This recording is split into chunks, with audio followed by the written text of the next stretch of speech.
నమస్తే, welcome to big talk. నేను మీ రాజమౌళి. తెలంగాణ పల్లెల్లో హస్తం సత్తా చాటింది. ఏకగ్రీవాలతో కలుపుకునే అధికార కాంగ్రెస్ పార్టీ మద్దతుదారులు అధిక సర్పంచ్ స్థానంలో విజయం మీద ముగించారు. సిద్దిపేట మినహా మిగిలిన జిల్లాలో కాంగ్రెస్ పార్టీ మెజార్టీ ప్రయత్నం కైవసం చేసుకుంది. బీఆర్ఎస్ పార్టీ పలు చోట్ల గిట్టునిచ్చింది. ఈ స్థానంతో పరిపెట్టుకున్న నేపథ్యంలోనే పోలింగ్కు సర్వం సిద్ధమవుతుంది. ఇక రెండో దశ పోలింగ్ కూడా మొదలవుతుంది మరొక రోజులో. ఇదే ఇవాటి బిగ్ టాక్ పై చర్చిద్దాం. బిగ్ టాక్లో మనతో పాటు తాటికేల జయరాం గారు విశ్లేషకులు, అలాగే పల్లె రామచంద్ర గౌడ్ కాంగ్రెస్ రాష్ట్ర అధికార ప్రతినిధి, అదేవిధంగా బొమ్మెర రామూర్తి బీఆర్ఎస్ రాష్ట్ర సీనియర్ నాయకులు కూడా ఉన్నారు. అదేవిధంగా గంగాపురం వెంకటరెడ్డి బీజేపీ రాష్ట్ర అధికార ప్రతినిధి కూడా మనతో జాయిన్ అయ్యారు. ముందుగా జయరాం గారు గుడ్ ఈవినింగ్ అండి. Very good evening. ఎస్, ఒక దిక్కు చూస్తే గతంలో 6 గ్యారంటీలు అమలు కాలేదు. పల్లెల్లోకి పోతే నిజంగా కాంగ్రెస్ పార్టీని మాత్రం అసలు ఎవరు సహించట్లేదు, ఇచ్చిన మాట నిలబెట్టుకోలేదు. గ్రామ పంచాయతీలకు అసలు ఎక్కడ సత్తా చాటలేదు, గ్రామ పంచాయతీలు ఎక్కడెక్కడ మరుగునబడ్డాయి అనే పేరు మాత్రం విన్నాం. నిజంగా చూస్తే గ్రామ పంచాయతీలకు సంబంధించి ఏకగ్రీవాలు జరిగాయి. అవన్నీ కూడా ఏకగ్రీవాలను ఎవరు సహించలేదు, కానీ ఏకగ్రీవాలు కూడా జరిగాయి. గ్రామస్తులందరూ కూడా కలిసి సరే అది ఏదో విధంగా కూడా ఏకగ్రీవాలు జరిగాయి. కానీ అదేవిధంగా ఓటర్ తనకు కావాల్సిన బ్యాలెట్ పేపర్ పైన మద్దతుదారులు కాంగ్రెస్ మద్దతుదారులే అధిక మొత్తంలో గెలిపించుకున్నారు. అది ఫస్ట్ స్థానంలోకి వచ్చింది. అంటే ఏ విధంగా సాధ్యపద్ధతి అంటారు? నిజంగానే ప్రతిపక్షాలు అవలంబించినటువంటి నేపథ్యమే కావచ్చు, అన్నటువంటి మాటలే కావచ్చు, ఇవన్నీ చూసుకుంటే కూడా గ్రామ పంచాయతీలో ప్రజలు ఏ విధంగా పట్టం కట్టారనేది మనం చూసాం. అంటే ఏ విధంగా అనుకోవచ్చండి? మీకు ప్యానల్లో ఉన్న వెంకరెడ్డి అన్నకు, తమ్ముడు బొమ్మెర రామమూర్తికి ప్లస్ రామచంద్ర అన్నకు, స్వతంత్ర న్యూస్ ప్రేక్షకులకు మరొకసారి నమస్కారాలు. ఇక్కడ రాజమౌళి అన్న మనం ఒక విషయాన్ని చాలా క్లియర్ గమనించాలి. ఇది మనకు తెలియని విషయం కాదు, ప్రజలకు కూడా తెలిసిన విషయమే, మనకు కూడా తెలిసిన విషయమే. ప్రభుత్వము ఏదైతే ఉంటుందో, అధికారంలో ఏదైతే ఉంటుందో వాళ్ళకు పాజిటివ్ పవనాలు ఉంటాయి. ఇది సర్వసాధారణం. ఏ ప్రభుత్వాన్ని ఉంటే ఆ ప్రభుత్వానికి కొంత పాజిటివ్నెస్ ఉంటుంది. ఎందుకంటే నిధులను రిలీజ్ చేసుకోవటంలో కావచ్చు, లేకపోతే సంక్షేమ పథకాలు. మనము ఈరోజు రాష్ట్రం లోపల, దేశాన్ని మొత్తం నేను ఇంక్లూడ్ చేయను, కానీ పక్క రాష్ట్రాన్ని కూడా మాట్లాడాల్సుకోలేదు. సంక్షేమ పథకాలు, ఇక్కడ సంక్షేమ పథకాలు విపరీతమైన సంక్షేమ పథకాలు అనౌన్స్ చేసేసి సంక్షేమ పథకాలను పెండింగ్లో పెట్టారు.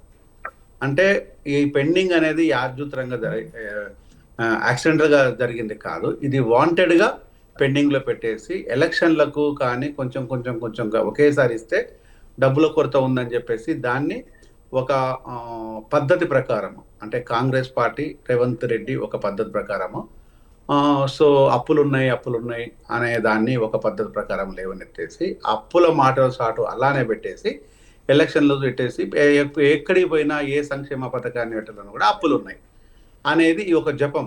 అంటే రామకోటి రాసినట్టుగా అప్పుల కోటి రాయడం మొదలుపెట్టేశాడు, మాట్లాడడం కూడా మొదలుపెట్టేశాడు.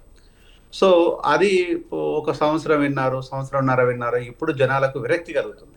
ఇంతకంటే ఎక్కువ విరక్తి కలుగుకోవడానికి ముందే మనం ఎలక్షన్లోకి పోకపోతే బాగుండనే దాన్ని డైరెక్ట్ కాకుండా ఇండైరెక్ట్గా కోర్టు ద్వారా ప్రశ్నించే విధంగా చేసేసి దాన్ని ప్రజల్లోకి వెళ్ళే ప్రోగ్రాం వెళ్ళిండు. సో పూర్తి స్థాయిలో ఏం లేదు, కొంత పాజిటివ్గానే ఉన్నది. మన మొదటి నుంచి కూడా ఎక్స్పెక్ట్ చేసిందే ఉంది. అలాగని చెప్పేసి బీజేపీ బీఆర్ఎస్ ఏమీ సతికిలబడలేదు, చచ్చిపోలేదు. సో చచ్చిపోయిందని నాకు కాంగ్రెస్ ఎన్నిసార్లు వేసి నిలబడలేదు, రేప రాలేదు.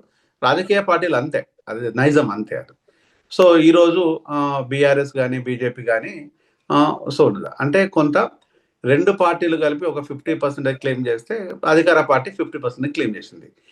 ఈ ప్రకారంగా చూసినట్టు అయితే ఇండిపెండెంట్ రెండు పార్టీలు ఇవన్నీ కలిపితే ఒక 50%, అధికార పార్టీ 50%. ఈ క్రమంలో చూసినట్టు అయితే అత్యధికంగా 85% ఓట్ పోలింగ్ అయిన తర్వాత అది రావటము అధికార పార్టీకి ఇబ్బందే. వాస్తవానికి చెప్పాలంటే 60-70% వరకు కూడా వెళ్ళాలి, అది రీచ్ కావాలి. ఆ రీచ్ కాలేకపోయింది, రీచ్ అయింది అనే విషయం పక్కన పెట్టేద్దాం. అవి రాజకీయ నాయకులు మాట్లాడతారు, మనకు సంబంధం లేదు. సో ఇక్కడ అధికార పార్టీ చేయాల్సింది ఏంటంటే, మీరు ఏ గొప్ప పని చేసిందని ఊర్లలో ఆ గొప్ప పని లేదో నేను చెప్తాను. ఒకటి వైపు వచ్చేసి ఇప్పటి వరకు 1500 15,725 స్కూళ్లను క్లోజ్ అయినాయి. ఇది గత ప్రభుత్వం నుంచి ఇప్పటి వరకు 12 ఏళ్లలో. ఈ 2 ఏళ్లలో ఇంకా విపరీతంగా క్లోజ్ అయిపోయినాయి. దీన్ని చేసి ఓట్లేసింది అనుకుందామా? లేకపోతే గ్రామానికి అంటే ఇప్పటి వరకు 12,702 గ్రామ పంచాయతీలు మన దగ్గర ఉన్నాయి. ఆ గ్రామ పంచాయతీలలో నెలకు ఒక్కరుగా పిట్టలు ఎగిరిపోయినట్టు ఎగిరిపోతున్నారు. తాగి తాగి తాగి తాగిన తర్వాత దాని హిస్టరీ తాగడం ఉంటే చావడానికి అనేక మార్గాలు. ఓ తన్నుకొని చావచ్చు, యాక్సిడెంట్ చావచ్చు, హార్ట్ అటాక్ తో చావచ్చు, డయాబెటీస్ తో చావచ్చు, ఇట్లా అనేక మార్గాలలో చచ్చిపోతున్నారు. మూల కారణం తాగడమే. ఎందుకంటే నేను ఒక మెడికల్ డాక్టర్గా ఇది రూల్ అవుట్ చేసి చెప్పగలను, ఖచ్చితంగా చెప్పగలను. సో ఇది ఇది దాన్ని చూసి ఏమైనా ఓట్లు వేసారా? లేదు, ఇది కాదు అనుకుంటే ఈరోజు ఆరోగ్యము సరే కేసీఆర్ కిట్ ఇంకోటి అందమ్మా ఆ ప్రభుత్వంలో ఏం చేశారు ఆ విషయం పక్కన పెట్టేస్తే, మీరు కనీసం ఇందిరమ్మ కిట్ కూడా పెట్టలేదు కదా కేసీఆర్ కిట్ తీసేసి. అది ఈరోజు పారాసిటమాల్ టాబ్లెట్లు కూడా లేవు. భయంకరమైన విషయం ఏంటంటే ఐవీ సెట్ లేవు, ఫ్లూయిడ్స్ లేవు. ఎక్కడైతే పెరిఫరీ అంటే జిల్లా లోపల ఉండే హాస్పిటల్స్ కానీ, పిహెచ్సిలు కానీ, మెడికల్ కాలేజీల లోపల డాక్టర్లు ఒకంతగా ఉన్నారు కానీ అక్కడ ఇన్ఫ్రాస్ట్రక్చర్ కానీ మందులు కానీ లేవు. ఇది క్లియర్. ఇక ఉస్మానియా, గాంధీ లాంటిది, కాకతీయ మెడికల్ కాలేజీ లాంటివి సంబంధించిన ప్రెస్టీజియస్ మెడికల్ కాలేజ్ హాస్పిటల్స్ విషయానికి వస్తే, ఎందుకంటే మా తమ్ముడు చెల్లెలకి ఇట్లా ఎంబీబీఎస్ చేసిందంతా ఈ ఉస్మానియా, గాంధీ మెడికల్ కాలేజీలలో చేశారు. సో నాకు ఆ కాలేజీతో సంబంధం ఉంది. నేను బయట చూసి నాకు మన నేషనల్ యూనివర్సిటీలో చదివినా కూడా వాళ్ళు ఇక్కడ చదివి నాకు ఆ సంబంధాలు ఉన్నాయి. నేను అక్కడ క్లినికల్స్ కూడా చేశాను. సో అక్కడ స్టాఫ్ ప్రొఫెసర్స్ లేరు, డిఫిషియన్సీ ఉంది. ఇక మందుల గురించి మనం మాట్లాడాల్సిన పని లేదు. అంటే దేన్ని చూసి ఈరోజు దాన్ని తీసుకొచ్చేసి ఈరోజు ఒక పద్ధతి ప్రకారము నిరక్షరాస్యులకు, నిరుపేదలకు విద్యా వైద్యాన్ని దూరం చేసిండ్రు. ఇది మన ముఖ్యమంత్రి ప్లస్ హెల్త్ మినిస్టర్, ముఖ్యమంత్రి ఈవెన్ ఎడ్యుకేషన్ మినిస్టర్ కూడా. ఇక ఆల్కహాల్ విషయానికి వస్తే ఇదే కాంగ్రెస్ గవర్నమెంట్ 2014 వరకు ఉన్న ఆల్కహాల్ అమ్మకాలు ఎంతంటే 14,000 కోట్లు. 2014 నుంచి 2023 వరకు 10 సంవత్సరాల లోపల పెరిగిన అమ్మకాలు ఎంతంటే 45,000 కోట్లు. ఈ 2 ఏళ్లలో పెరిగిన ఆదాయం ఎంతంటే 75,000 కోట్లు. రైట్. అంటే మరి దీన్ని ఈ ఎదుగుదలను చూసి అనాలా, ఆ చావులను చూసి ఓట్లేసారా అనేది అంటే ఇది నేను ఓన్లీ సింపుల్గా ఉంది. ఇక ఇందిరమ్మ ఇళ్ళ గురించి మనం మాట్లాడాల్సిన పని లేదు.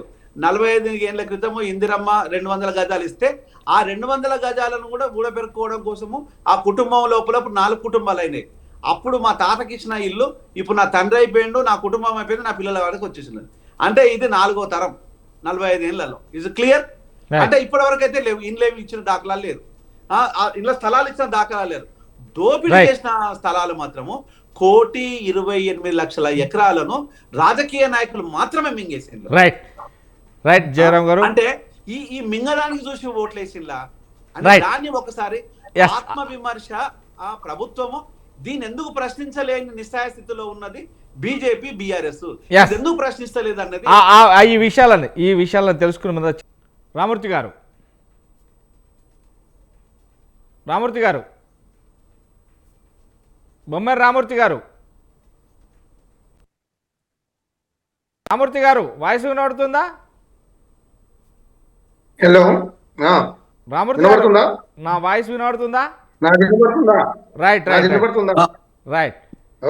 ఏదైతే తెలంగాణలో లోకల్ బాడీ ఎలక్షన్స్కు వెళ్ళిన నేపథ్యంలోనే నిజంగానే కాంగ్రెస్ గవర్నమెంట్ ఏమి ఇవ్వలేదు, నిజంగానే ప్రజలను అసహాయంగా ముంచేస్తుంది, నిజంగా ద్రోహం చేసింది. ఈ నేపథ్యంలోనే మనం ఎందుకంటే జూబ్లీ ఎలక్షన్ చూసాం, కానీ దాని తర్వాత ఎలక్షన్ అయిన మరుక్షణమే ఎంబటే లోకల్ బాడీ ఎలక్షన్స్ రావడం జరిగింది. ఇక కాంగ్రెస్ పార్టీకి నిజంగా గ్రామాలలో ఎవరు కూడా దగ్గర రానివ్వరు అన్నారు. కొంతమంది అయితే మంత్రులు, ఎమ్మెల్యేలు ఉన్న నేపథ్యంలో కొంత బెదిరింపులకు గురి చేశారు అయితే. కానీ నిజంగానే ఎలక్షన్ లోపల ఏకగ్రీవమైన నేపథ్యం కొంత మినహాయిస్తే, కానీ ఓట్లను ఓటక్కుగా వినియోగించుకున్న ప్రజలు మాత్రం పెద్ద ఎత్తున అంటే మేజర్ గ్రామ పంచాయతీలకు సంబంధించి కావచ్చు, మేజర్ సెంటర్లకు సంబంధించి కావచ్చు, కాంగ్రెస్ ముందంజలో ఉంది. ఈ ఫస్ట్ విడతలో ఇంకా సెకండ్ విడతలో దానికి దుందింకలు అంటే 2 అంతలుగా పోతుంది. ఇక 3వ విడత అయితే భారీ మెజార్టీ తోటి కూడా రాబోతుంది అనేది కొన్ని స్థానాలలో మెజార్టీ కూడా కైవసం చేసుకున్నది. కానీ బీఆర్ఎస్ గ్రాఫ్ పడిపోయింది. అంటే సెకండ్ లీడ్లో రావడానికి గల కారణాలు ఏమై ఉంటాయి? అంటే ప్రజల వద్దకు వెళ్ళలేదా? గ్రామ పంచాయతీలో నిజంగా 9.5 సంవత్సరాలు చేసిన సేవలన్నీ కూడా ప్రజలు మర్చిపోయారంటారా? ఎలా చూడొచ్చు? అందరికీ నమస్కారం. స్వతంత్ర టీవీ ప్రేక్షకులకు, నాతోటి డిబేట్ లో పాల్గొంటున్న పెద్దలకు. వాస్తవానికి మీరు లెక్కలు కరెక్ట్ చూస్తే బాగుండేది. మీరు 1700 పైసిల్కు గ్రామాలు కాంగ్రెస్ గెలిస్తే దాదాపు ఎందుకో అటు ఇటు అవుతుంది. మీ స్క్రీన్ ప్రాబ్లమా, నా స్క్రీన్ ప్రాబ్లమా చూడండి. మీరే కొంచెం వెనకాలకి వెళ్ళండి. మీరు కొంచెం వెనకాలకి వెళ్ళండి. ఎందుకు మళ్ళీ కొంచెం వెనకాలకి వెళ్ళండి. ఓకే ఓకే కదులుతుంది మీ స్క్రీన్. ఎందుకో స్క్రీన్ ఏం కాదు, మీరు చేసింది కానీ. Okay okay continue. ఏది ఏమైనా బీఆర్ఎస్ పార్టీ ఒక ఆశాజనకమైన పాత్రని పోషించింది. ఎంత భయపెట్టినా పోలీసులను పెట్టి ఒక దగ్గర చంపారు, ఒక దగ్గర ఏమైతుంది. రామూర్తి గారు అది మీదే అండి, మీ స్క్రీన్ కట్ అవుతుంది. ఏదో ప్రాబ్లం వచ్చింది, నేను మళ్ళీ యాడ్ అవుతాను. ఓకే, గంగాపురం వెంకరెడ్డి గారు చెప్పండి. ఏది ఏమైనప్పటికీ సేమ్ క్వశ్చన్, రిపీట్ ఏం లేదు, సేమ్ క్వశ్చన్ అండి. అసలు ఎందుకని ఈ గ్రాఫ్ గ్రామాలలో బీజేపీకి కావచ్చు, బీఆర్ఎస్ కావచ్చు, గ్రాఫ్ ఎందుకు పడిపోయింది? కాంగ్రెస్ పార్టీ ఏం చేయలేదు, 6 గ్యారంటీలు అమలు చేయలేదు, అసలు అదంతా కూడా ఎద్దేవా చేసిన నేపథ్యంలోనే ఎందుకని గ్రాఫ్ పడిపోయింది? ఫస్ట్ ప్లేస్లో ముందంజలో కాంగ్రెస్ వచ్చింది, సెకండ్ బీఆర్ఎస్ ఉంది, థర్డ్ అంటే ఇండిపెండెంట్లు చాలా థర్డ్ అని అంటే ఇండిపెండెంట్లు చెప్పుకోవచ్చు వాస్తవానికి. అంటే ఏ పార్టీకి సంబంధం లేకుండా వేసిన, అంటే పార్టీ మద్దతుదారులు కూడా కాదు వాళ్ళు. ఇక తర్వాత గెలిచిన తర్వాత ఏ పార్టీకి పోతుందో తెలియదు. అంటే ఎందుకని గ్రాఫ్ పడిపోయింది? ఇప్పుడు రాజమౌళి గారు మీరు అంత సులభంగా దాన్ని విశ్లేషణ చేసినారు, కానీ నేను దాంతో ఏకీభవించాను. ఎందుకంటే సుమారుగా 4200, 4300 పంచాయతీలకు ఎన్నికలు జరిగిన మాట వాస్తవం. దాంట్లో ఒక సుమారుగా 400 పంచాయతీలు ఏకగ్రీవంగా ఎన్నికైనటువంటిది మనకు వస్తున్నటువంటి సమాచారం. ఈ ఏకగ్రీవంగా ఎన్నికైన దాంట్లో అధికంగా కాంగ్రెస్ ఖాతాలో వేసినటువంటి సందర్భం. ఏకగ్రీవం అంటే ఏమిటి రాజమౌళి గారు? 3 ప్రధాన పార్టీల యొక్క ఓటర్లు, నాయకులు ఒక దగ్గర కూర్చొని ఈ ఫలానా వ్యక్తి రాజమౌళి గారు ఉంటే సరిపోతుంది మన ఊరికి అనేటువంటి దానికి తప్ప దాన్ని ఒక ఖాతాలో వేయడానికి వీలు లేదు. ఇప్పుడు మేము నిజంగానే పోటీ చేయాలా, లేకపోతే బీఆర్ఎస్ పోటీ చేయాలనుకున్నప్పుడు అక్కడ ఉండేటువంటి 2 3 కలిసి కూడా నామినేషన్ చేస్తే కూడా ఏకగ్రీవం కాదది. కాబట్టి దాన్ని మనం ఆ కోణంలో ఆలోచించి అధికార పార్టీకి అనుకూలంగా ఉంది అనుకోవడం అనేటువంటిది అంత సమంజసం కాదనేటువంటిది నా ఉద్దేశం. రెండవది, మీరన్నట్టుగా 10% పంచాయతీలు సుమారుగా 400 పైగా, అంటే 4200లో 10% జరిగింది. ఏంటంటే ఇతర పార్టీల వాళ్ళు, దాంట్లో ఏదైనా సిపిఐ, సిపిఎం అరాకొర ఉంటే ఉండొచ్చు, ఇండిపెండెంట్గా గెలిచినారు. ఎందుకంటే గ్రామ స్థాయికి వచ్చేటప్పటికి ఏంటంటే పార్టీలకు అతీతంగా కంటే గ్రామంలో సేవ చేయగలిగినటువంటి, నీతి నిజాయితీ కలిగినటువంటిది వ్యక్తిని ఎక్కువగా చూస్తారు. కాబట్టి ఆ కోణంలో కూడా జరిగింది. అంటే సుమారుగా 800 ఇప్పుడు అక్కడ మీరు చెప్పినట్టుగా ఏంటంటే ఏకగ్రీవం ప్లస్ ఇదంతా కలిసి 800-900 పోయినటువంటి పరిస్థితి. మూడవ పాయింట్ ఏంటంటే 1/3 మాత్రమే ఇప్పుడు ఎన్నికలు జరిగినాయి. మొత్తం 12,700 చిల్లర అట్లా ఉన్నట్టుంది. 4,000 జరిగింది. కాబట్టి మన విశ్లేషణ ఏదైనా చేయవలసి, ఏ పార్టీ ముందుకు వచ్చింది, ఏ పార్టీ రహితంగా జరిగిన ఎన్నికలు, మనం ఏ పార్టీ ఆ పార్టీ అనేటువంటిది మీడియాలో ద్వారా వచ్చినటువంటి సమాచారమే పార్టీ మద్దతుదారులు అంటున్నారు తప్ప పార్టీ. అదే నేను మద్దతుదారులే అనుకుందాం, కొద్దిసేపు ఏముందిరే. మద్దతుదారులు ఎవరున్నారో అది మీడియా కథనాల ప్రకారం వచ్చినటువంటి సమాచారం తప్ప దానికి అధికారపూర్వకంగా అనేటువంటి శాంటిటీ ఉండదు. సరే అనుకుందాం, కాంగ్రెస్ మద్దతుదారులు అధికంగా గెలిచిన మాట వాస్తవం అనుకోవడంలో తప్పలేదు. కాబట్టి మిగతా 8,000 చిల్లర పంచాయతీల ఎన్నికలు జరిగిన తర్వాత అప్పుడు మనం దీన్ని ఆలోచిస్తే మనకు కనపడేటువంటిది ఏంటంటే ఏం జరిగింది అనేటువంటి విషయం గురించి మనం తెలుసుకోవడానికి ఒక అవకాశం ఉంటుందని నేను అనుకుంటున్నా. అది ఎప్పుడు 17వ తేదీన తర్వాత మీరు 18వ తేదీ నాడు ఒకవేళ దానికి సంబంధించినటువంటి మళ్ళీ 100% ఖచ్చితంగా పెట్టడం జరుగుతుంది, కులంకషంగా మాట్లాడడం కూడా జరిగితే దీంట్లో కనపడ్డది ఏంటంటే చాలా ప్రాంతాల లోపల 50 ఓట్లతోని 60 ఓట్లతోని 4 ఓట్లతోని 3 ఓట్లతోని ఏ పార్టీ అయినా కానివ్వండి గెలిచినట్టు ఓడినట్టు కనపడుతున్నటువంటిది.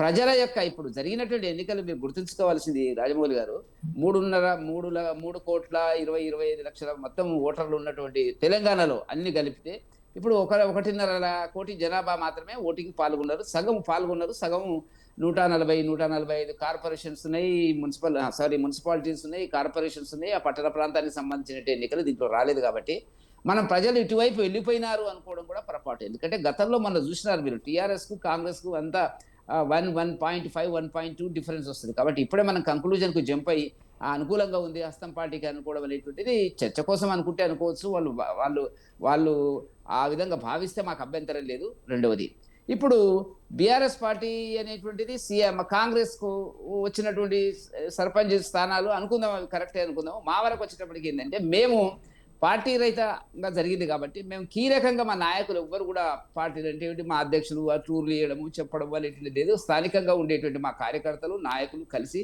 చేసినటువంటి, ఇప్పుడు నిర్మల్ ఉంది, నిర్మల్లో మేము ఎక్కడైతే బలంగా ఉన్నామో అక్కడ 24 ఫస్ట్ దఫాలోనే 24 సర్పంచ్ని మేము గెలవడం జరిగినటువంటిది. అట్లా కరీంనగర్లో జరిగింది. రకరకాలుగా హనుమకొండలో మాకు ఏమీ లేదు అనేటువంటి లేకు అనుకున్నా కూడా ఇవాళ 10.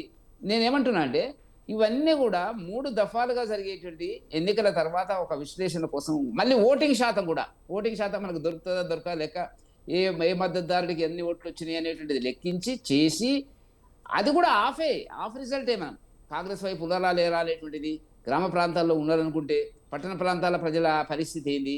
కాబట్టి ఇదమిద్దంగా మనం ఇది జరిగింది ఈ పార్టీకి అనుకూలంగా ఉంది రేపు ఈ పార్టీ ముందుకు వస్తుంది అనుకోనేటువంటి దాంట్లో నేను ఏకీభవించను. రెండవది ఏంటంటే ఈ పార్టీకి సంబంధించినటువంటి అంశాలకు వచ్చేటప్పటికి చాలామంది ఇప్పుడు అధికార పార్టీ అధికారంలో ఉంది కాబట్టి అటువైపు గాలి ఉంటుంది. ముఖ్యమంత్రి గారు చాలా ప్రాంతాలు తిరిగిన మాట వాస్తవం, అనేక కారణాలు పెట్టుకొని తిరిగినటువంటిది. కొంత ఏంటంటే అక్కడ స్థానికంగా ఉండే ఎమ్మెల్యేలు మీకు ఈ స్కీమ్ రాదు ఆ స్కీమ్ రాదు చూడండి, మళ్ళీ ఇల్లు రాదు చూడండి అని బెదిరించిన సందర్భాలు ఉన్నాయి. ఏదైనా కానీ ఎన్నికలకు ముందు, సార్వత్రిక ఎన్నికలకు ముందు, అసెంబ్లీ పార్లమెంట్ ఎన్నికలకు ముందు ప్రజల యొక్క నాడి ఓ రకంగా ఉంటుంది. ఎందుకంటే ప్రజలకు భయావాతావరణం ఉండదు. ఇప్పుడు ఉంది, ఇంకా 3 సంవత్సరాలు గవర్నమెంట్ ఉంది, డబుల్ బెడ్రూమ్ ఉంది, స్కీమ్లు వస్తున్నాయి. మరి అవన్నీ మనకు వస్తాయి రావాలేటువంటి దాని కింద ఎందుకైనా మంచిదని చెప్పి అటువైపు పోతున్నాం, ఇష్టం ఉన్న ఇష్టం లేకుండా చేసుకునే పెళ్లిలాగా కనపడుతుంది. కాబట్టి నేను అనుకోవడం ఏంటంటే ఈ ఎన్నికల కొలబద్ధత కాదు, ఈ ఎన్నికల వల్ల మనం ఈ పార్టీ ముందుకొచ్చింది మిగతా పార్టీలు ఎన్నికపోయినవి అనేటువంటిది కాదు. మా వరకు వస్తే 186 సీట్లు మేము మొదటి దఫాలో గెలవడం జరిగినటువంటిది. గతంలో కంటే మా రాష్ట్ర అధ్యక్షుడు గారు నిన్న ఇవాళ మీరు స్టేట్మెంట్ కూడా చూసింటారు, సంతృప్తికరమైనటువంటి స్టేట్మెంటే ఆయన ఇచ్చినటువంటిది. మేము బలంగానే ఉన్నాము అనేటువంటిది. అంటే మాకు గతంలో వచ్చినటువంటి 5 ఏళ్ల కింద వచ్చినటువంటి సర్పంచ్లకి దీన్ని కంపేర్ చేసుకున్నప్పుడు చాలా ఇంప్రూవ్మెంట్ ఉంది అనేటువంటి పరిస్థితి వస్తుంది. కాబట్టి ఏ కోణంలో చూసినా కూడా వివిధ అంశాల విశ్లేషణ మనం చేయడం జరిగినప్పుడు ఇవాళ ఆ పార్టీ ముందుకు వచ్చింది ఈ పార్టీ వెనక్కిపోయింది అని చెప్పడం అనేటువంటిది కుదరదు. ఎందుకంటే సుమారుగా 50% ఉంది. ఏదన్నా మనకు ఒక కంక్లూజన్ పార్టీ రహితంగా జరిగింది, ఇది బీజేపీ కాంగ్రెసా టీఆర్ఎస్ఆ బీఆర్ఎస్ఆ అనేటువంటి పద్ధతులు జరగలే. కాబట్టి ప్రజలు స్వతంత్రంగా పార్టీలకు అతీతంగా ఫలానా మంచి క్యాండిడేట్ అనుకుంటే వేసి ఉంటారు. ఆ కోణంలో అతను ఇప్పుడు చాలా సందర్భాల్లో ఇప్పుడు ఈ వచ్చిన సీట్లు కూడా సర్పంచులు కూడా ఏ పార్టీలు ఉంటారో తెలియదు మళ్ళీ వచ్చేటప్పటికి. ఎందుకంటే లోకల్గా ఎమ్మెల్యేలు ఉంటారు, కాంగ్రెస్కి అనుకూలమైనటువంటి ఎమ్మెల్యేలు ఉన్నారు కాబట్టి స్థానికంగా జరిగేటువంటి పనులు వాళ్ళతో జరిగిపోతాయి. కాబట్టి మనం ఎందుకు గొడవ పడాలా అనేటువంటిది మన పనులు మనం చేసుకుంటే అయిపోతుంది అనేటువంటిది ఒక రాజకీయ నిర్ణయం కూడా దీంట్లో కనపడుతుంది. కాబట్టి ఏ ఎన్నికైనా కూడా ఎన్నికలకు ముందు అంటే ఏమిటి 5 ఏళ్లకు ముందు వచ్చేటువంటి అసెంబ్లీ కానీ పార్లమెంటు కానీ ప్రజలిచ్చే తీర్పునే ఆ దృష్టిలో పెట్టుకున్నప్పుడే మనకు ఒక స్పష్టత ఏర్పడుతుంది తప్ప దీంతో కాంగ్రెస్ వాళ్ళు సంకలు గుద్దుకోవాల్సిన అవసరం లేదు, బీజేపీ వాళ్ళు ఏదో వెనుకబడిపోయినాం అనుకునేటువంటి పరిస్థితి అనేటువంటిది మనకు కనపడదు అనేటువంటిది నా వ్యక్తిగత అభిప్రాయం. రైట్. ఏది ఏమైనప్పటికీ మాత్రం కొంత అంటే ఫస్ట్ దఫాలో ఎలక్షన్లు వచ్చిన నేపథ్యంలోనే కొంతవరకు, ఎందుకంటే ఒకే గ్రామ పంచాయతీలో మీరు అన్నట్టు 3 ప్రధాన పార్టీలు ఉంటాయి, అదేవిధంగా కొంతమంది కూడా ఆ ఇండిపెండెంట్ దారులు. కానీ వీళ్ళందరూ ఏకమై ఒక వ్యక్తిని గెలిపించుకుంటే అంటే ఆ వ్యక్తి కూడా పలానా పార్టీకి సంబంధించిన వ్యక్తి అనేది ఒకసారి మీరు కూడా అర్థం చేసుకుంటే బాగుంటుంది. ఆ ప్రధాన వ్యక్తి అనేది ఉంది. అది బీఆర్ఎస్ వ్యక్తులు కొంతమంది ఉన్నారు, ఇండిపెండెంట్లో ఏకగ్రీవంలో కాంగ్రెస్ వ్యక్తులు కూడా కొంతమంది ఉన్నారు. అదే విషయంకి వస్తే కొంతవరకు అయితే కాంగ్రెస్ గ్రాఫ్ పెరిగింది గ్రామాలలో అనేది వినబడుతుంది. సో అదంతా కూడా లెక్కలంటే రేపు మరో 2 రోజులలో సెకండ్ విడత ఉంది, అదేవిధంగా 17కు 3వ విడత ఉంది. ఈ 3 విడతలకు సంబంధించి ఫస్ట్ విడత అంటే ఒక దారి వెనుక ఒకటి చూస్తారు, ఎలా ఉంటుంది ఏందనేది, ముందు ఎవరి దారి బాగుంది అనేది చూస్తారు. గ్రామాలలో పట్టు లేదు గ్రామాలలో నిజంగానే కాంగ్రెస్ పార్టీ చేసిన అభివృద్ధి గ్రామాలు లేవు అనే దానికి నిదర్శనం ఏంటనేది మన చర్చ దీనికి సంబంధించి. ఓకే, బొమ్మెర రామూర్తి గారు యా గ్రామాలలో ఇంతకుముందు నిజంగానే గ్రామాలలో పట్టు కోల్పోతుంది కాంగ్రెస్ పార్టీ అని ఇప్పటికే చాలాసార్లు అంటే ప్రతిపక్షాలు అంటే బీఆర్ఎస్తో పాటు బీజేపీ దగ్గర ఇంకా మిగతా పార్టీలు కూడా చెప్పడం జరిగింది. అలాగే పట్టు కోల్పోతుంది, నిజంగా 6 గ్యారంటీలు అమలు చేయలేకపోయింది, గ్రామాలకు వెళ్తే నిజంగా ఒక బస్సు ప్రయాణం తప్ప గ్యాస్ కావచ్చు ఏది కూడా లేదు అనే నేపథ్యంలోనే ఉంది. కానీ నిజంగానే ఫస్ట్ విడతలోనే కాంగ్రెస్కు కొన్ని అధికమైన సీట్లు ఇవ్వడం జరిగింది గ్రామ పంచాయతీలలో. కాంగ్రెస్ పార్టీ మద్దతుదారుల సర్పంచులకు అలాగే వార్డు మెంబర్లకు అని తెలుస్తుంది, ఉప సర్పంచ్తో సహా. ఈ నేపథ్యంలోనే బీఆర్ఎస్ మాత్రం రెండో స్థానంలోకి రావడానికి కారణాలు ఏమై ఉంటాయి? ఎందుకంటే 9.5 సంవత్సరాలు పరిపాలన చేసిన బీఆర్ఎస్ పార్టీని ప్రజలు విస్మరించారా? నిజంగానే తీసుకోలేదనుకుంటున్నారా? ఎలా చూడొచ్చు?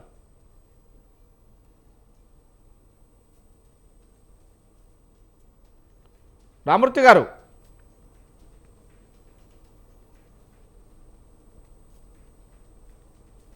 హలో రామూర్తి గారు ప్రాబ్లం ఉందా? Okay, continue. Me video of చేశారు, మీరు మాట్లాడండి. ఉందా? చెప్పండి, కంటిన్యూ చేయండి. ఓకే, ఇప్పుడు వాస్తవానికి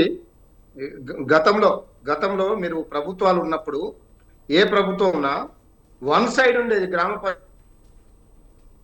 పంచాయతీ ఎన్నికలు మొత్తం వన్ సైడ్ గా గ్రామ పంచాయతీలు మొత్తం వచ్చే అవకాశాలు ఉండే, కావాలంటే మీరు లెక్కలు తీసుకోండి.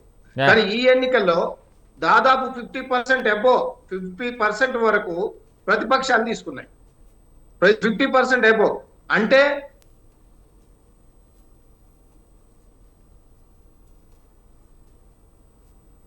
వీళ్ళు తీసుకునే నిర్ణయాలు సరి, వీళ్ళు భయపెట్టిన అధికారులు ఖచ్చితంగా బీఆర్ఎస్ పార్టీకి మద్దతు పలికారు. అందుకే దాదాపు 1345 గ్రామ పంచాయతీలు బీఆర్ఎస్ పార్టీ. ఇక కాంగ్రెస్ చెప్పేది ఏంటి, ఇండిపెండెంట్లను కూడా వాళ్ళని కలుపుకున్నారు. ఇండిపెండెంట్లు తర్వాత ఎవరైతే ఏకగ్రీవంగా అయిన వాళ్ళను అన్నిటిని కలుపుకొని వాళ్ళు ఏదో కాకిలెప్పలు చెప్తున్నారు. కానీ మాకున్న సమాచారం గణనీయంగా బీఆర్ఎస్ పార్టీ గ్రాఫ్ అప్పటికి ఇప్పటికి 100% పెరిగింది. పెరగడంతో పాటు గ్రామాలలో కాంగ్రెస్ పార్టీని నిజంగా ఇక ఉమ్మేసినట్టు మాట్లాడుతున్నారు వీళ్ళ.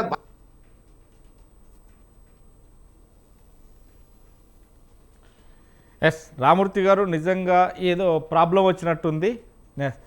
నెక్స్ట్ రామూర్తి గారు, మళ్ళీ మీ దగ్గరికి మేము వచ్చే ప్రయత్నం చేస్తాం. ఎస్ రామచంద్ర గౌడ్ గారు, నమస్కారం అండి. నమస్తే. రామచంద్ర గౌడ్ గారు, నిజంగా కాంగ్రెస్ పార్టీ 6 గ్యారంటీలు ఇచ్చి అమలు చేయలేకపోయింది. గ్రామాల్లోకి వెళ్తే కనుక నిజంగా ప్రజలు ఆదరించలేరు. ఎందుకంటే సిలిండర్ 500కి సిలిండర్ అన్నారు, కానీ వచ్చేదేంతో పోయేదేంతో తెలియదు. మహిళలకు చీరలు అన్నారు, కానీ అది బతుకమ్మ సంబరాలకు చీరలే లేవు, ఇవ్వలేదు. ఇప్పుడేదో చోటామోటా చీరలు కట్టి ఏదో డ్రెస్సుల మారంగా ఇస్తున్నారు. అదేవిధంగా ఒక లేడీస్కు బస్సులు ఫ్రీ అని చెప్పేసి కొట్లాటలు పెట్టిస్తున్నారు అని చెప్పి అవహేళనగా, అంటే వాస్తవానికి జరిగే చిత్రీకరించుకోవచ్చు, లేదంటే సోషల్ మీడియాలో కావచ్చు, ఇవన్నీ చేసినాయి. వాళ్ళకు నిజంగా చెప్తున్నా ఎక్కడ కూడా ఓట్లు రావు, ఇక పని అయిపోయింది అనే క్రమంలో ఉన్నది. ఈ నేపథ్యంలోనే నిజంగా గ్రామ పంచాయతీ ఎలక్షన్లో 3 విడతలుగా పోయినప్పటికీ మాత్రం ఇప్పుడు అంటే రామూర్తి గారు అన్నట్టు ఇండిపెండెంట్లోనో సంథింగ్ ఏదో చేసినా కానీ ఏదైనా పార్టీ పరంగా ఉన్నారు, ఆ పార్టీ పరంగానే వస్తుందండి. కానీ ఏదైనా ఒక గ్రాఫ్ పెరగడానికి గల కారణాలు అయితే అందిపుచ్చుకున్నది గ్రామ పంచాయతీ సర్పంచులు కావచ్చు, లేదంటే వార్డు మెంబర్లు కావచ్చు, ఏకకాలంలో కాంగ్రెస్ పార్టీ వైపు మొగ్గు చూపారు అనేది. అందుకే ఎండ్ల గెలిచినా కానీ ఇప్పుడు తన నియోజకవర్గం అభివృద్ధి చేసుకోవాలంటే ఎమ్మెల్యే, తన గ్రామాన్ని అభివృద్ధి చేసుకోవాలంటే సర్పంచి, ఇలా ముందుకు వస్తున్న తరంలో ఎవరు ఏ పార్టీలకు పోతారో ఎవరు ఏ పార్టీలకు ఉండదన్నా కానీ మొత్తం మీద గ్రామ పంచాయతీలో పార్టీలకు సంబంధించి అతీతంగా గెలుపొందిన వ్యక్తులలో ఇప్పుడు ఉన్నటువంటి నేపథ్యంలోనే కాంగ్రెస్ ముందంజలో ఉంది మొత్తం మీద అనేది వినబడుతుంది. అంటే ఎలా సాధ్యమైంది? ఒక గ్రామ పంచాయతీలో నిజంగా ప్రజలకు ఎలాంటి ఉపకారాలు అయితే ఇంతవరకు చేయలేదు, ఎలాంటి ఎవరికి కూడా ఏం ఇస్తానన్న మాట ప్రకారం మాటలు తప్పింది కాంగ్రెస్ పార్టీ అన్నారు. కానీ ఎలా ముందుకు వెళ్తుంది అంటారు? నమస్కారం సార్, అందరికీ మిత్రులకు అందరికీ. ముఖ్యంగా మీ దగ్గర లిస్ట్ లేకుండొచ్చు, నా దగ్గర ఉన్నది. కాంగ్రెస్ పార్టీకి సుమారుగా 2872 గ్రామ పంచాయతీలలో వచ్చింది. బీఆర్ఎస్ కు 1160 ఉందండి. బీజేపీకి 195 ఉంది. అది ఉండని, దాని గురించి మనం మాట్లాడాల్సిన అవసరం లేదు. మేము కాంగ్రెస్ పార్టీ మొదటి నుంచి కూడా నిజాలు చెప్పుకుంటా ప్రజలకు మా దగ్గర ఆర్థికంగా ఈ రకంగా ఇబ్బందులు ఉన్నాయని, ఆర్థికకు సంబంధించిన ప్రతి విషయాన్ని ప్రజలతో మమేకమే ప్రభుత్వంగా ప్రతి విషయాన్ని కూలంకషంగా చెప్పడం జరుగుతుంది. నిజాలు చెప్పడం జరుగుతుంది. మీరు అన్నట్టు దీంట్లో బొమ్మెర రామూర్తిని రైతులకు సంబంధించి 21,000 కోట్ల రూపాయలు రైతులకు సంబంధించిన దాన్ని ఓపెన్ గా చెప్పడం జరిగింది. దాంట్లో ఎవరెవరికి వచ్చినాయని లిస్ట్ కూడా గ్రామ పంచాయతీలో వేయడం జరిగింది. అదే రకంగా రైతు భరోసా కూడా ఎవరెవరికి వచ్చింది, ఎంత వచ్చింది అనేది కూడా గ్రామ పంచాయతీలలో ఉంది. అదే రకంగా ఇప్పుడు గ్రామీణ ప్రాంతంలో 200 యూనిట్ల వరకు కరెంట్ ఫ్రీ ఇవ్వడం జరుగుతుంది. దానికి సుమారుగా 50 లక్షల కుటుంబాలు, అంటే ఒక ఇంట్లో 2 ఉండొచ్చు, 3 ఉండొచ్చు, 4 ఉండొచ్చు. ఆ రకంగా 2 కోట్ల చిలుకు వాళ్ళకు కూడా పైన వారికి కూడా లబ్ధి జరుగుతుంది. ఇంతకు ముందు గతంలో కంట్రోల్ షాప్, రేషన్ షాప్స్, అంటే రైతులకు, అంటే మామూలు మధ్య తరగతికి కావాల్సిన రేషన్ కు సంబంధించినవి కూడా కార్డులు ఇవ్వలేని పరిస్థితిలో ఈ రోజు సుమారుగా, అంటే 1 కోటి, అంటే సుమారుగా 2 కోట్ల పై చిలుకు కుటుంబాలకు, వ్యక్తులకు చెందుతుంది. అదే అంటే సన్న బియ్యం వాళ్ళు తింటున్నారు, హ్యాపీగా ఉన్నారు. అదే రకంగా మహిళలకు సంబంధించి 9,000 కోట్ల రూపాయలు 2 సంవత్సరాలలో కేటాయించడం జరిగింది. వాళ్ళు సుమారుగా 3, అంటే వాళ్ళ లెక్క, అంటే ఒక్కొక్కరు 2 సార్లు 4 సార్లు ఎన్నిసార్లు తిరిగినా కానీ 250 కోట్ల ప్రయాణము, అంటే టికెట్లు ఇష్యూ చేయడం జరిగింది. అదే రకంగా వీళ్ళు సీఎం రిలీఫ్ ఫండ్ అనుకోండి, ఆరోగ్యశ్రీ అనుకోండి, అన్ని కార్యక్రమాలు చేస్తున్నారు. ఇక్కడ ఏమైతుందంటే బీఆర్ఎస్ కానీ బీజేపీ కానీ లేనిపోని కళ్ళబొల్లి మాటలతో ఇది జరిగింది అది జరిగిందనే మాటలు మాట్లాడి ఏదో తప్పు ప్రచారం జరుగుతుంది. ఎట్లా అవుతుందంటే గెలిచిన తెల్లారి నుంచే కాంగ్రెస్ పార్టీ కూలిపోతుంది, ఇట్లుంది అట్లుంది అనే రకంగా తీసుకొస్తే స్టాండర్డ్ గా ఇవన్నీ కార్యక్రమాలు మేము ఇచ్చుకుంటూ వస్తున్నామని ఇప్పుడు ఇక్కడ ఉన్న ఎమ్మెల్యేలు అనుకోండి, మంత్రులు అనుకోండి, కార్యకర్తలు అనుకోండి, కాంగ్రెస్ పార్టీ గట్టిగా ఉండి అందరూ ఒకే మాట మీద ఉండి ఒక యూనిటీగా పోవడం జరుగుతుంది. దీంట్లో మనం ఇంకోల గురించి మాట్లాడాల్సిన అవసరం ఏముందంటే బీఆర్ఎస్ లో వాళ్ళు 4 వాళ్ళు ఆర్థిక ఇబ్బందులతోని కొట్లాడుకుంటా, ఒక హరీష్ రావు అనుకొని, కేటీఆర్ అనుకొని, కవిత అనుకొని, ఎన్నోసార్లు మాట్లాడుకుంటూ వస్తుంది. అది మైనస్ ఉంది. గతంలో ఉండే ఎమ్మెల్యేలు కూడా స్కాములు చేసి వాళ్ళు ప్రజల్లోకి వెళ్ళలేని పరిస్థితి ఉంది. కొన్ని ప్రాంతాల్లో వాళ్ళ మీద కేసులు ఉన్నాయి, ఎమ్మెల్యేల మీద ఉన్నాయి, నాయకుల మీద ఉన్నాయి. దాని మీద బయటపడడానికి వాళ్ళు ఏం చేయలేని పరిస్థితి ఉంది. ఇక్కడ ఏమైతుందంటే స్టాండర్డ్ గా, అంటే అపోజిట్ ప్రతిపక్ష పాత్రను ఆయన కేసీఆర్ గారు నెరవేర్చలేకపోతున్నారు. ఏ రకంగా అంటే అధికారంలో ఉన్నప్పుడు సీఎం గా ఉండే కూడా ఆయన ఎప్పుడు కూడా ప్రజలకు అందుబాటులో ఉండే రకంగా లేకపోతుండే, కొంతమంది వాళ్ళ కుటుంబ సభ్యులకి 2, 3 మంత్రులే ఉంటున్నారు కానీ వాళ్ళు ప్రజలకు అందుబాటులో ఉండలేకపోతున్నారు. ఈ రోజు ప్రతి ఎమ్మెల్యే, ప్రతి నాయకుడు, ప్రతి మినిస్టరు, సీఎం గారు కూడా ప్రజలలో ఎక్కువ పోయి కలుస్తున్నారు. ఇప్పుడు సీఎం లెవెల్ నుండి కూడా ఆయన గ్రామీణ స్థాయిలో కూడా కొన్ని సమావేశాలకు పోయి ప్రతి విషయాన్ని ఓపెన్ గా చెప్పడం జరుగుతుంది, నిజాన్ని నిర్భయంగా చెప్పడం జరుగుతుంది. దాంట్లో ప్రజలు గ్రహించడం జరుగుతుంది. అదే రకంగా సెలక్షన్ లో కూడా ప్రతి ఒక్కరిని కూడా సెలక్షన్ చేసేట్లో కూడా మంచి వ్యక్తులను సమాజంలో ప్రజలతో, అంటే ముఖ్యంగా ఏదంటే సమస్యలను పరిష్కారంగా ఇచ్చే బదులు వాళ్ళు ఓపికతో వినే వ్యక్తులను, మంచి వ్యక్తులను, అన్ని రకాలుగా బాగున్న వ్యక్తులను సెలక్షన్ చేసి పబ్లిక్ లోకి తీసుకుపోవడం జరిగి ఈ వ్యక్తి మాకు కాంగ్రెస్ పార్టీ తరఫున ఉంటుండని. మీరు ఇంకా దీంట్లో మీరు పూర్తిగా చెప్పాలంటే ఒక గ్రామంలో ఒక విలేజ్ ఉంది సుమారుగా, దాంట్లో అధికార పార్టీకి సంబంధించి కాంగ్రెస్ పార్టీ నుంచి 4 నిలబడ్డారండి. 4 ఇట్ల తర్వాత బీఆర్ఎస్ వాళ్ళు ఉన్నారు. నిజానికి చెప్పాలంటే బీఆర్ఎస్ బీజేపీ క్యాండిడేట్లు నిలబడడానికి ఆడ లేరు. అది ఇంకా 3 సంవత్సరాలు ప్రభుత్వం ఉంటది, ప్రభుత్వ కార్యక్రమాలు ఎన్నో చేస్తారు, ప్రభుత్వం నుంచి మాకు ఎన్నో లబ్ధి జరుగుతుందన్న ఆశ ఉంది. మళ్ళీ ఇంకోటి ఇప్పటి వరకు కూడా ఉంటే కొన్ని ప్రాంతాలలో బీఆర్ఎస్ పార్టీకి బీజేపీకి క్యాండిడేట్ నిలబడాలంటే లేరు. ఒక్కొక్క గ్రామాలలో మేము ప్రతి మండలాలలో నేను తిరిగిన గ్రామాలలో చూస్తే ఒక గ్రామంలో 1st, 2nd, 3rd Congress party అనుకూలంలో వచ్చారు. అంటే దాన్ని బట్టి చూస్తే ఇంకా పర్సంటేజ్ పెరిగింది. ఇది ఈ రోజు వచ్చింది మన గెలుపు బలుపు అనే రకంగా కాదు, కానీ ప్రజలకు ఎంతో సేవ చేయాలి. ఇంకా 3 సంవత్సరాలు ఉంది. వాళ్ళు ఎన్నో ఆశలు పెట్టుకొని ఉన్నారు. ఇంకా ఎన్ని చేయాలి? మీరు అన్నట్టు ఇందిరమ్మ ఇల్లులో ఫస్ట్ విడతల ప్రతి నియోజకవర్గంలో 3,500 ఇవ్వడం జరిగింది. సెకండ్ వాళ్ళు కన్స్ట్రక్షన్లో 50% అంటే వాళ్ళకు బిల్స్ కూడా వస్తున్నాయి. మండే సోమవారం బిల్స్ వస్తున్నాయి. అంటే ప్రతి కార్యక్రమం మనం ఈ ఆర్థికంగా ఇబ్బందులు ఉన్నా మేము ఇవి చేస్తాము, ఇవి చేయము, ఈ రకంగా చేస్తున్నాం అనేది వెళ్తున్నాం. ప్రజలు నమ్ముతున్నారు. అదే నమ్మిన తర్వాత బై ఎలక్షన్లలో కూడా మంచి రిజల్ట్ ఇవ్వడం జరిగింది. అది పట్టణ ప్రాంతాల్లో అనుకోండి, ఒకటి సికింద్రాబాద్ కంటోన్మెంట్, తర్వాత జూబ్లీహిల్స్, అది పట్టణ ప్రాంతాల్లో ప్రజలు మంచిగా కాంగ్రెస్ కు అనుకూలంగా ఇవ్వడం జరిగింది. ఇప్పుడు గ్రామీణ ప్రాంతాల్లో కూడా ఉన్న రైతులు కూడా నమ్మిరు, సామాన్యులు అట్టడుగున్న వాళ్ళు నమ్మిరు, ప్రతి ఒక్కరు కూడా నమ్ముతున్నారు. ఆ నమ్మకంతో ఇంకా ఈ రోజు 2 సంవత్సరాల్లో వాళ్ళ చేతులు ఉన్నది, ఆర్థికంగా ఇబ్బందులు ఉన్నా కానీ ఈ కార్యక్రమాలు చేసిరు, భవిష్యత్తులో చేస్తారని పూర్తిగా నమ్మిరు. ఇప్పుడు మాకు ఇంకా బాధ్యత పెరిగింది. ఈ 3 సంవత్సరాల్లో అంటే ప్రజాప్రభుత్వంలో ప్రజలకు అందుబాటులో ఉండి ప్రజల సమస్యలు వినుకుంటా వాళ్ళకు సంబంధించిన ప్రతి కార్యక్రమం మేము చేస్తున్నాం. దాన్ని పూర్తిగా నమ్ముతున్నారు. ఇప్పుడు వచ్చిన ఈ రిజల్ట్ కాకుండా ఇంకా వాళ్ళ నుంచి బీఆర్ఎస్ పార్టీలో గెలిచిన వాళ్ళు కొంత అనుకూలులు, తర్వాత బీజేపీలో గెలిచిన వాళ్ళు కూడా పార్టీకి రావడానికి కూడా ఖచ్చితంగా ఉంది. మీరు అన్నట్టు ఇక్కడ సింబల్స్ లేకున్నా కానీ అనుకూలంగా మాత్రం కాంగ్రెస్ పార్టీకి ఈ రోజుకే 70% అబోవ్ వరకు ఉన్నారు. భవిష్యత్తులో ఇంకా వస్తారని ఆశ ఉంది. ఇది గెలుపు గురించి ఈ రోజు గెలుపు గురించి మేము ఏదో జబ్బలు చర్చుకోవాల్సిన అవసరం లేదు. భవిష్యత్తులో ఎన్నో కార్యక్రమాలు చేయడానికి మేము ముందుంటాము. ఖచ్చితంగా చేస్తాం. ప్రజలు కూడా నమ్ముతున్నారు. ఇప్పుడు కూడా చెప్పాల్సింది ఏంటంటే మా ఎమ్మెల్యేలు అనుకోండి, ఇన్ఛార్జీలు అనుకోండి, మంత్రులు అనుకోండి, ప్రజలకు అందుబాటులో ఉంటున్నారు. ప్రజల సమస్యలను తెలుసుకుంటున్నారు. వాళ్ళకి భవిష్యత్తులో ఏం కావాలని, ఇప్పుడు భవిష్యత్తులో వాళ్ళకి కావాల్సింది ఈ సాగునీరు, ఉక్కు సంబంధించిన ఇరిగేషన్స్ అనుకోండి, విద్యకు సంబంధించింది అనుకోండి, మహిళలకు కూడా వడ్డీ లేని రుణాలు అంటే సుమారుగా ₹1,00,00,000 వరకు, అంటే కోట్ల రూపాయలు ఇవ్వడం జరుగుతుంది. అది లెక్కలతో ఇస్తే గతం కంటే ఇప్పుడు ఒకటి ఉంది. ఇంతకు ముందు మిత్రుడు మాట్లాడినప్పుడు లిక్కర్ గురించి, అంటే వైన్స్ల గురించి, తాగుబోతుల గురించి మాట్లాడితే ఈ రోజు కాదు, 2014 నుంచి ఇప్పటి వరకు 40,000 కోట్లు వచ్చింది. ఇప్పుడు 1-2% పెరగవచ్చు. 40-40 కోట్లు లేదండి, అది తప్పు. అదే ఇదే నిజాన్ని నమ్మాల్సిన, అంటే 1-2%, అంటే 5-10%, 5% ప్రతి సంవత్సరం పెరుగుతుంది.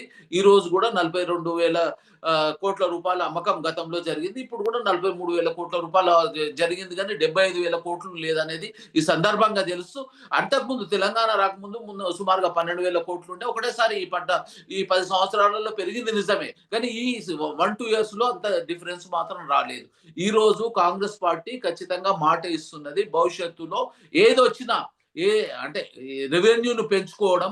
ఇప్పుడు కూడా మనకు ఈ 2047 వరకు ఒక లాగా ఏం చేయాలనే ఉద్దేశంతో టార్గెట్ పెట్టుకొని దాన్ని రీచ్ అవుతామా కాదా, కానీ ఇప్పుడైతే మనకు ప్రైవేట్ వ్యక్తుల నుంచి, అంటే విదేశీ పెట్టుబడులను కూడా విపరీతంగా తీసుకురావడం జరుగుతుంది. కొంతమంది దాంట్లో ఓన్లీ అగ్రిమెంట్ వరకే వస్తుందని అంటున్నారు. అగ్రిమెంట్ అయినా కానీ సుమారుగా 5,75,000 కోట్ల పైన చిలుకు వచ్చింది, ఇంకా వస్తుందని ఆశ ఉంది. ప్రతిపక్షాలు దాని మీద ఎన్ని విమర్శలు చేసినా, ఏది చేసినా కానీ ఇంకా విదేశీ పెట్టుబడులు తీసుకురావడం జరుగుతుంది. అదే రకంగా ఇప్పటి వరకు 70,000 ఉద్యోగాలు ఇవ్వడం జరిగింది.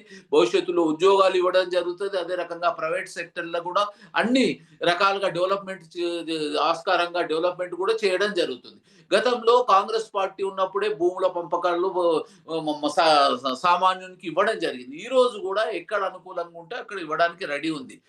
దానికి ప్రతిదీ కూడా ప్రజలకు సంబంధించి, ప్రజలకు సమస్యలను తెలుసుకొని వాళ్ళకి ఏది కావాలి, ఏ రకంగా పోతే బాగుంటుంది, ప్రతి విషయాన్ని చెప్పిన సంక్షేమ ఫలాలు కాక ఇంకెన్నో ఇవ్వడానికి కూడా రెడీ ఉంది. అదే పూర్తిగా కాంగ్రెస్ పార్టీని పూర్తిగా నమ్మి మీరు అన్నట్టు ఏ రకంగా చెప్పినా కానీ 70% ఈ రోజు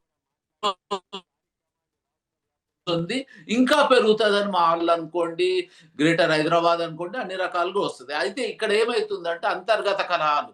బీజేపీలో ఇప్పుడు ఎంపీలు, ఎమ్మెల్యే ఎమ్మెల్యే కూడా ఉన్నాయి. అంటే ఒక పార్టీ గురించి మనం మాట్లాడాల్సిన అవసరం లేదు. కానీ వాళ్ళ దాంట్లో ఐక్యత లేదు. బీజేపీకి, బీఆర్ఎస్ ఐక్యత లేకుండా పోతుంది. ఇక్కడ కాంగ్రెస్ పార్టీలో ఎన్ని ఉన్నా గానీ అందరూ కూడా సమిష్టిగా మంత్రులు, ఎమ్మెల్యేలు, నాయకులు, గ్రామీణ స్థాయిలో ఉన్న ప్రతి ఒక్కరు కూడా సమిష్టిగా కృషితోనే ఈ విజయాన్ని సాధించారు. భవిష్యత్తులో కూడా ఈ కృషి ఉంటది. అదే రకంగా మాకు ఈ రోజు పెరిగింది బాధ్యతగా అనుకొని భవిష్యత్తులో మంచి కార్యక్రమాలు. జయరాం గారు ఇక నిజంగానే ఒకటే అంటే ఒక 3 విడతల్లో ఒక విడత ఎలక్షన్స్ అయిపోయినాయి. ఇది అంతా కూడా అటు ఇటు కొంత మెరుగంగా ఉందని ప్రతిపక్షాలు ఇలా అరుదు. కానీ నిజంగా రెండో విడతల నిజంగానే పుంజుకుంటుందా? ఎందుకంటే బీఆర్ఎస్ కావచ్చు, బీజేపీ కావచ్చు, నిజంగా కాంగ్రెస్ పార్టీ ముందు పోతే నిజంగా లేదు అన్నటువంటి నేపథ్యంలో ఇదంతా కూడా ముందుకు పోగలుగుతుందా? ఇంకా 2 విడతలకు ఉన్నది అంటే 14, 17 ఎలా చూడొచ్చు? అన్న, ఒక విషయాన్ని నేను క్లారిఫై చేస్తాను. ఎందుకంటే ఇంతవరకు నేషనల్ న్యూస్లో కానీ స్టేట్ న్యూస్లో కానీ నా లెక్కలు తప్పన్న వాళ్ళు అయితే లేరు. రామచంద్రన్ కొంచెం చెప్పుదాము. నా లెక్కలను ఇప్పుడే చెప్తాను. జస్ట్ నోటి లెక్కలే చెప్తాను, దానిపైన ఏ డాటా కూడా అక్కర్లేదు. 12,700 గ్రామ పంచాయతీలు ఉన్నాయి మన తెలంగాణ లోపల. ఇక్కడ డిస్ప్యూట్ లేదు కదా రామచంద్రన్న? Okay okay. 12,700 గ్రామాల లోపల గ్రామానికి సంవత్సరానికి ఆల్కహాల్ మీద ఒక్క వైన్ షాప్ మీదనే 2 వైన్ షాప్లకు లైసెన్స్ ఇచ్చారు మీరు. నేను ఒకే వైన్ షాప్ కు లెక్క పెడుతున్నాను. ఒక్క వైన్ షాప్ కు 5 లక్షల చొప్పున ఆదాయం వేసుకుంటే 63,500 ఇన్కమ్. ఇది అఫీషియల్ గా. అన్అఫీషియల్ గా ఒక బెల్ట్ షాప్ కు 1000 రూపాయలు రోజుకి వేసినా కూడా 3 లక్షల రూపాయలు, 2 లక్షల రూపాయలే వేసుకో అన్అఫీషియల్ గా. అట్లా ఒక గ్రామం లోపల 2 లేక 3 బెల్ట్ షాపులు ఉన్నాయి. ఒక్కటే వేసుకుందాం, ఆ బెల్ట్ షాప్ కూడా ఒక్కటే వేసుకుందాం. అది 2 లక్షలు 12,000 అన్న చెప్తా. వినవే, నేను వినతాను, నువ్వు చెప్పు. నేను నీకు లెక్కలు మాత్రమే చెప్తున్నాను. నేను లెక్కలు ఇప్పుడు ఎందుకంటే వాస్తవాలను ఎవరు వక్రీకరిస్తున్నారు అనే విషయాన్ని ధైర్యం కూడా ఉండాలన్నా. నేను గత ప్రభుత్వానికి విను. గత ప్రభుత్వం చెప్తేనేమో అది న్యాయమైంది, నీ ప్రభుత్వం చెప్తేనేమో అది తప్పులైనాయి. అంటే మనం చేస్తేనేమో సంసారము, పక్కోడు చేస్తే వినన్న విను. నువ్వు విన్న తర్వాత నాకు ఎంతసేపు అయినా వింటాను. నేను ఐఎమ్ రెడీ. నైట్ మొత్తం లైవ్ కంటిన్యూ చేసినా నేను కూర్చుంటాను. ఆ దమ్ము ధైర్యం నాకున్నది. సో ఇక్కడ సింపుల్ గా చెప్తే నేను నేను చేసిన లెక్కలు ఎంత అంటే దీన్ని కుదించి ఇంతకంటే ఇంకా ఎక్కువ చెప్పవద్దు, ఇంకా మీ ప్రభుత్వాన్ని ఇబ్బంది పెట్టొద్దనే ఉద్దేశంతో only facts and lower facts మాత్రమే నేను ప్రజెంట్ చేశాను. ఇది మీ రేవంత్ రెడ్డికి ఇప్పుడు కాదు, గత 6 నెలల నుంచి కూడా రేవంత్ రెడ్డి చెప్తూనే ఉన్నాను. ప్రత్యక్షంగా పరోక్షంగా ఏ రకంగా నేను చెప్తూనే ఉన్నాను. అయినా కూడా హాస్పిటల్ల విషయంలో కానీ, ఎడ్యుకేషన్ విషయంలో కానీ, ఆల్కహాల్ విషయం లోపల మీ ప్రభుత్వానికి చెవు మీద పేరు వార్తలేదు. నేను గత ప్రభుత్వాన్ని కూడా ఇదే చెప్పిన. ఆ ప్రభుత్వం ఇప్పుడు ఎక్కడుందన్నా? నీ ప్రభుత్వం కూడా మూసిలా కొట్టుకోపోకుండా చూడండి. బొమ్మలు ఇప్పుడు ఇక్కడ బొమ్మలు చూపిస్తే చూసేందుకు మేము సిద్ధంగా లేము. ఆ బొమ్మలు నిన్న ఏంటి బొమ్మలు చూపించిండ్రు. ఆ బొమ్మల దగ్గరకు వస్తే నేను కమ్ టు ద పాయింట్.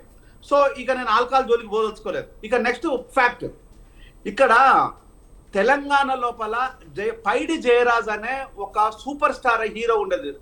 నేను పుట్టక ముందుకు మొట్టమొదటి మూకీ టాకీ హీరో సిరిసిల్ల వాస్తవ్యులు పైడి జయరాజు, కరీంనగర్ బిడ్డ, తెలంగాణ గడ్డ మీద పుట్టేసి ఆ బాలీవుడ్ లోపల విజయకేతనం ఎగిరేసిన పైడి జయరాజు గారు దాదా పాల్కే అవార్డు ఫస్ట్ గ్రహీత. మహోన్నతమైన వ్యక్తి, కళామ తల్లి ముద్దు బిడ్డ, ఒక దళిత బిడ్డ. ఆయన గురించి కానీ ఈ ఫిలిం ఇండస్ట్రీ నా కొడుకులు ఏ ఒక్కడు మాట్లాడు. దానికి మన ప్రభుత్వం సిగ్గు లేకుండా గద్దరన్న ఫోటో చూపించేసి మీ జీవితాలు ధన్యమైపోయిందని చెప్తున్నది. గద్దరన్నతో పాటు ఈ బిడ్డ కూడా ఉన్నాడు, పైడి జయరాజ్ అన్న బిడ్డ కూడా ఉన్నాడు. నా మాల బిడ్డనే, ఆయన మాల బిడ్డనే. నేను ఒక మాదిగోనికి పుట్టినా, నేను మాల బిడ్డ కావాలని కోరుకుంటున్నా. నా గమ్లోళ్ళు కావాలనుకుంటున్నా, నా మాలోళ్ళు కావాలనుకుంటున్నా, నా మాదిగోళ్ళు కావాలనుకుంటున్నా. నెక్స్ట్ శంకర్ జయకిషన్ అనే వ్యక్తి, ఆయన ఫేమస్ మ్యూజిక్ డైరెక్టర్. అది మన అందరికి తెలిసిన విషయం లేదు.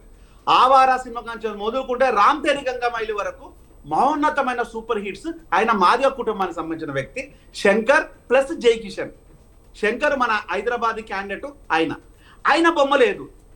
ఎవడో అరువు తెచ్చిన బాలసుబ్రహ్మణ్యం బొమ్మ తీసుకొచ్చేసి రవీంద్రబాద్ లో పెడతా అంటే ప్రభుత్వానికి సిగ్గుండద్దు అన్న. మాకంటే ఉన్నది, మేము కొట్లాడతాం. నాకేం నేను పోయినా కూల కొట్టేస్తా. చలో రేవంత్ రెడ్డికి చేత కాదు, నాకు చేత కాదు, మేము చెయ్యలేము. బానిసలం ఆంధ్రోళ దగ్గర మేము అన్న, ఒక్క నిమిషం రాజమౌళి అన్న ప్లీజ్, మేము బానిసలం ఆంధ్రోళ దగ్గర అని చెప్పి చెప్పు. మనం నేనే పోయి కూల కొడతాను, నా కొడుకులు ఏ కేసు పెట్టుకోమని చెప్పండి, ఉరిదేయమని చెప్పు, దాన్ని ఒప్పుకుంటాను. నా గడ్డ మీద పుట్టిన నా బిడ్డలను వదిలేసేసి అరువు తెచ్చుకున్న నా కొడుకులను తీసుకొచ్చి మా నెత్తుల్లో పెట్టడానికి నువ్వెవడివా?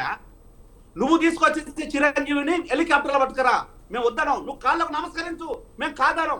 పవన్ కళ్యాణ్ ప్రసన్నం చేసుకో, మేము కాదనం. బీజేపీ ముందు సాష్టాంగం చేయి, మేము కాదనం. కానీ మా బిడ్డలను గుర్తులేదు చూసినవా, దానికి కూడా మా గుండె మంట, మా గుండె కోత. ఈ రోజు తెలంగాణ బిడ్డల లోపల ఒక బెస్ట్ యాంకర్ అనేది రాజమోహన్ అంటే మేము ఒప్పుకుంటాం. కానీ ఇంకెవడో అంటే కూడా ఆ ఒక్కడు ఉండొచ్చు, మా ఓడి గురించి చెప్పమంటున్నాం మేము. ఆ ఒక్కడు మేము కాదనటం లేవు, ఆ ఒక్కడు ఉండొచ్చు. కానీ మా బిడ్డలు కూడా ఉన్నారు కదా. ఈరోజు ప్రశ్నించే గొంతుగా నాకంటే ఎవడు మాట్లాడుతున్నారు ప్రభుత్వాలకు వ్యతిరేకంగా? ప్రభుత్వాల దగ్గరికి పోకుండా, ప్రభుత్వాలను అడగకుండా, ప్రభుత్వాల మంచినీళ్ళు తాకుండా ఆ ప్రభుత్వాన్ని కానీ ఈ ప్రభుత్వం కానీ నాకంటే ఎవడు గొప్పగా మాట్లాడుతున్నాడు? మేము బతుకుతున్నాం కదా, మేము చేస్తున్నాం కదా. అంటే ఈరోజు పైడి జయరాజ్ కానీ శంకర్ కానీ ఈరోజు మీరు ఫిలిం ఇండస్ట్రీకి భూములు కేటాయించొద్దని అనటం లేదు. కానీ మా తెలంగాణ బిడ్డలను కూడా కేటాయింపులు చేయండి. తెలంగాణ దిల్ రాజు ఒక్కడే పుట్టుక రాలేదు. నేను కూడా ఫిలిం స్టూడియో కడతా, నాకు ఇస్తావా? నేను డాక్టర్ని, వెల్ క్వాలిఫైడ్ ఇంటర్నేషనల్ డాక్టర్ని. నాకు 100 ఎకరాలు ఇస్తే దమ్ము నీకుందా? నేను అత్యున్నతమైన చదువులు చదివాను, నీకు ఇచ్చే శక్తి నీకుందా? నేను ఒక మాదిగ బిడ్డను, నువ్వు నన్ను ఆదరించే శక్తి నీకుందా? లేదు. నువ్వు చేసేది చెప్పే అన్ని మాటలతోని గోతులు దవ్వుకుంటూ తేనెమూర్త మాకు సంబంధం. నీ మాటలలో తేనె ఉంటే వాడికి కావాలి. మాకు కారం వేసి అన్నం పెట్టమంటున్నాం, కారం వేసి గట్క పెట్టమంటున్నాం. 100% జయరాం గారు ఖచ్చితంగా అన్న ఒక్క నిమిషం, ఒక మాట. ఇదే ఆల్కహాల్ ఆదాయం లోపల నా గౌడ బిడ్డలు ఈ రోజు ఎక్కడున్నారు? ఈరోజు కళ్ళు తాగిన వాళ్ళు సచ్చిన వాళ్ళు ఎంత, ఆల్కహాల్ తాగిన వాళ్ళు సచ్చిన వాళ్ళు ఎంత? ఆ రేషన్ ఇవ్వండి. ఈరోజు నా బిడ్డలను, నా గమల బిడ్డలని ఈరోజు దీనికి దూరం చేయడానికి గల కారణాలు ఎవడు? ఆ ప్రభుత్వం కదా, ఈ ప్రభుత్వం కదా. అంటే మీరు వాంటెడ్గా కుల వృత్తులను మీరు చెట్లు ఎక్కడం లేక మీకు చేత కాలేదు, కానీ చెప్పులు కుట్టడం మీకు చేతన అవుతుంది కాబట్టి మీరు కబ్జా పెట్టిండ్రు. తోలు ఇండస్ట్రీలు మీ చెప్పులు కుట్టడం, అమ్ముకోవడం మీకు చేత అయింది కాబట్టి మీరు చెప్పులు అమ్ముకుంటున్నారు. తాళ్ళు ఎక్కడ మీకు చేత కాదు కాబట్టి తాళ్ళు ఎక్కేటం వాళ్ళని కాళ్ళని నరికేస్తున్నారు. ఇదే నా వాదన. ఇందులోపల నాకు తప్పుంటే చలో ఏ కేసు అన్న పెట్టుకోమని Revanth Reddy, I don't care.